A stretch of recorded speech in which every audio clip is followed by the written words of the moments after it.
উফ, কাঁচা সর্ষের তেলের একটা সুন্দর যা গন্ধ আসছে না, মাথা খারাপ করা গন্ধ।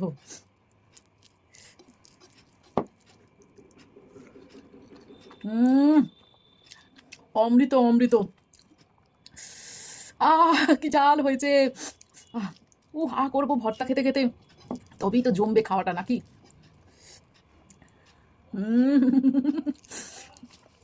কি বানিয়েছিস অন্তরা, কি বানিয়েছিস। প্রথমে 4 পিস কাতলা মাছের পেটি ভেজে রেখে দিয়েছিলাম। ভেবেছিলাম যে ঝোল ঝাল বা কিছু সর্ষে টর্ষে দিয়ে কিছু করব। তারপরে খুব ইচ্ছা করলো একটু ভর্তা খেতে, তাই জন্য আইডিয়াও পাল্টে গেল। তো কিরকম ভাবে ভর্তাটা আজকে করব সেটা তোমাদের সঙ্গে শেয়ার করি, চলো। Good afternoon. প্রথমে যে কড়াইতে মাছটা ভেজেছিলাম সেই কড়াইয়ের মধ্যেই আমি একটু মুসুর ডাল সেদ্ধ হতে দিয়েছি। আর সেদ্ধটা এমন ভাবে করব যেটা হচ্ছে মানে একদম শুকনো শুকনো যেন হয়। সেদ্ধটা হোক, তারপরে দেখাচ্ছি কি করি। ডালটা কড়া থেকে নামিয়ে নিয়েছি, একদম দেখো শুকনো শুকনো করে কিন্তু ডালটাকে সেদ্ধ করেছি।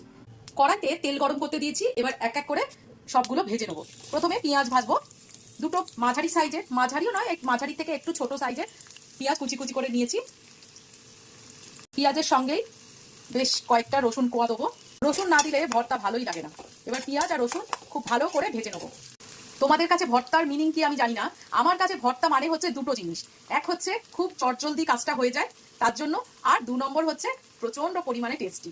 একদিকে তুমি যত রকমের রান্না করবে, আর আরেকদিকে তোমাকে তার পাল্লা দেবে এই ভর্তা, যে কোনো ভর্তা। আমার তো দারুণ লাগে। পেঁয়াজ আর রসুন সুন্দর করে ভাজা হয়ে গেছে, এরপরে আর ভাজবো না। এরপরে ভাজলে কিন্তু পুরো পুড়ে যাবে, টেস্টটাই নষ্ট হয়ে যাবে।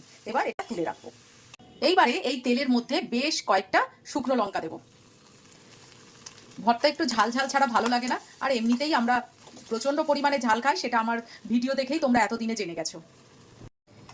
আমি জানি শুকনো লঙ্কা খাওয়াটা খুব একটা ভালো নয়, খুব একটা কেন, এমনিই ভালো নয়, কাঁচা লঙ্কাই ভালো খাওয়াটা। কিন্তু কিছু কিছু ক্ষেত্রে শুকনো লঙ্কা না মাখালে সেই জিনিসের টেস্ট আসে না।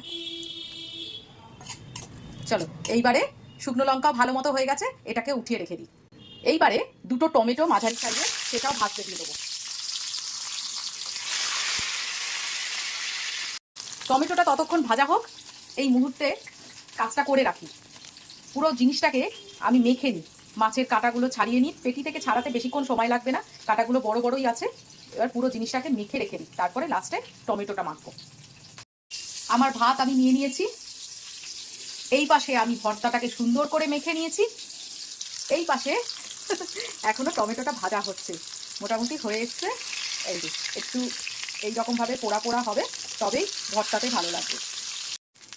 টমেটোটা হয়ে গেছে, এবার টমেটোটাও নামিয়ে নেবো। এই ভর্তার সঙ্গে টমেটোটা এবার মাখিয়ে নেবো।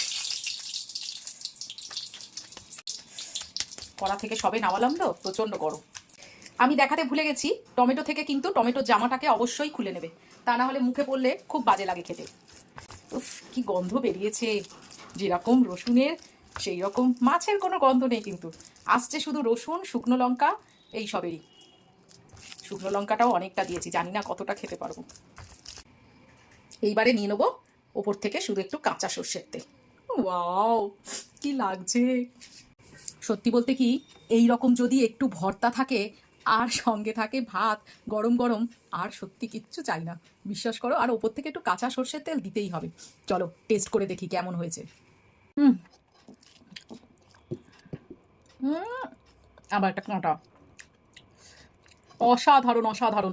প্লিজ এই যদি ভর্তাটা করে থাকো আলাদা ব্যাপার, আর যদি না করে থাকো, মাছ ভাজা করলেই না এই ভর্তার কথা অবশ্যই মনে করো। 2 পিস মাছ ভাজা তুলে রেখো, আর এই রকম একটু ভর্তাটা করো। মুসুর ডালটা কিন্তু অবশ্যই দিও, দারুণ যায় এটাই। তো চল খেয়ে নি।